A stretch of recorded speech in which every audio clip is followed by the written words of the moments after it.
Hello everyone. In previous lecture we had discussed different types of sewerage system, that is separate system, combined system and partially separate system. So in today's lecture we are going to discuss about the different considerations for the type of systems. So following points are considered before finalizing the type of collection system. The separate system requires laying of two sets of conduits, whereas in combined system only one bigger size conduit is required. Next, laying of two separate conduits may be difficult in the congested streets. In combined system, sewers are liable for silting during non-monsoon season. Hence, they are required to be laid at steeper gradients. Steeper gradients for the sewers may require more number of pumping stations, particularly for flat terrain, which may make the system costly. Large quantity of wastewater is required to be treated before discharge in case of combined system. Hence, large capacity treatment plant is required. So, these are the basic considerations which we have to keep in mind before finalizing the type of sewerage system. So, now we will discuss laying of sewer pipes or construction of sewer pipes. For laying of sewer pipes, various steps are involved. These are first step is setting out. Second one, alignment and gradient. Then third, excavation of trenches.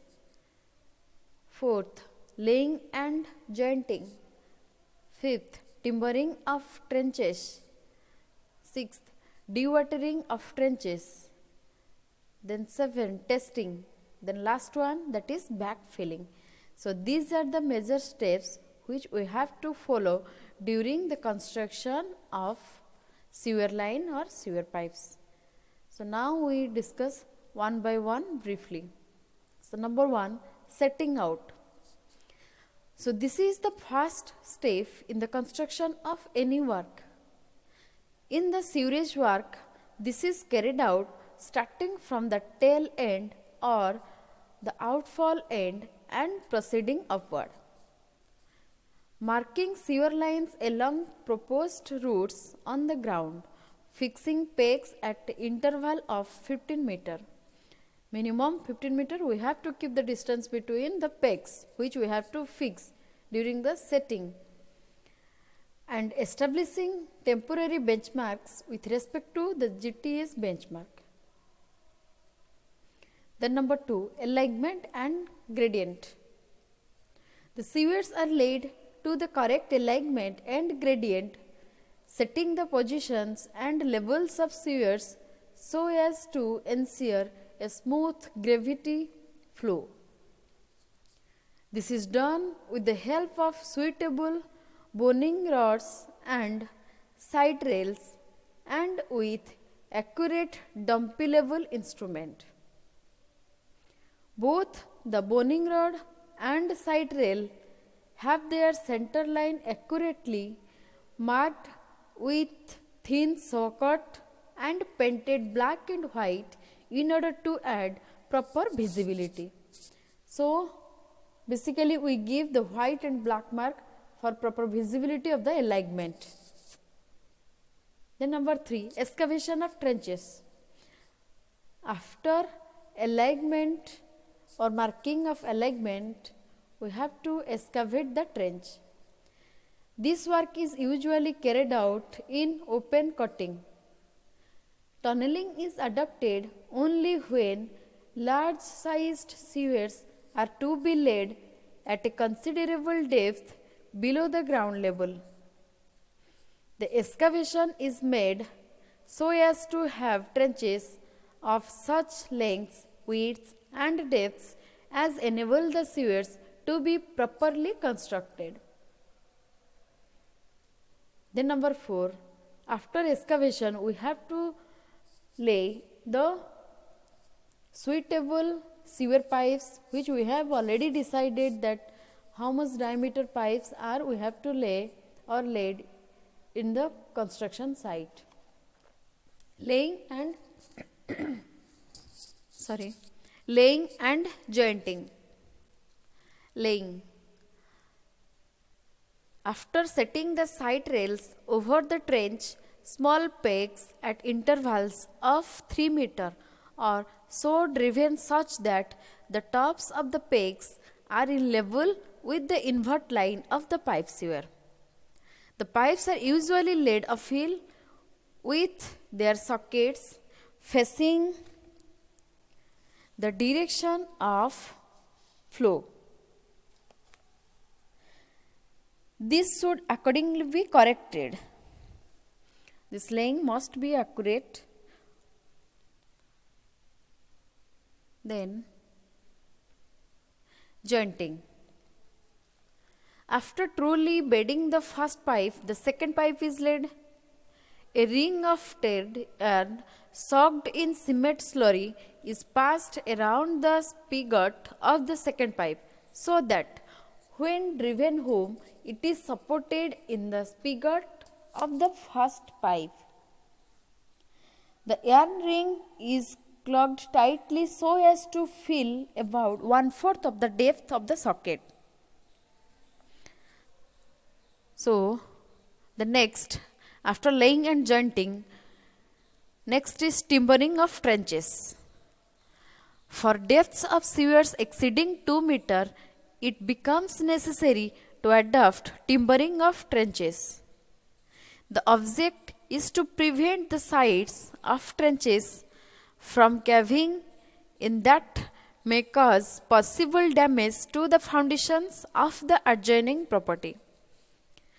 The type of timbering depends chiefly upon the type of soil met with. So, timbering or sitting is usually withdrawn after the sewer has been laid. So,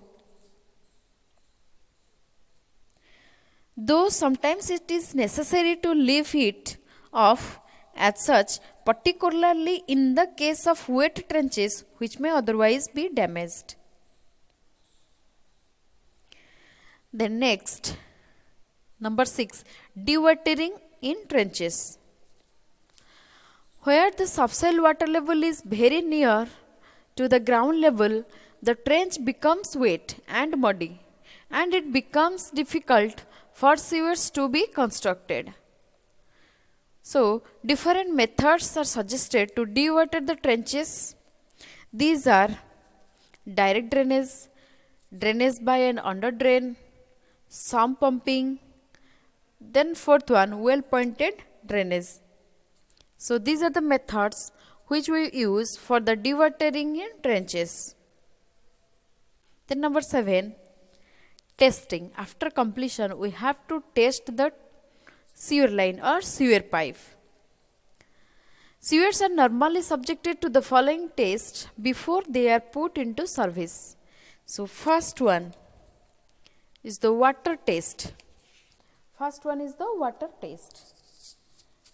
After sufficient time has given for the joints to set, the section of pipe, usually between two manholes, is subjected to a test pressure of 1.5 meter of water in case of stone ware pipe and concrete pipes, and 9 meter of water in case of cast iron pipes.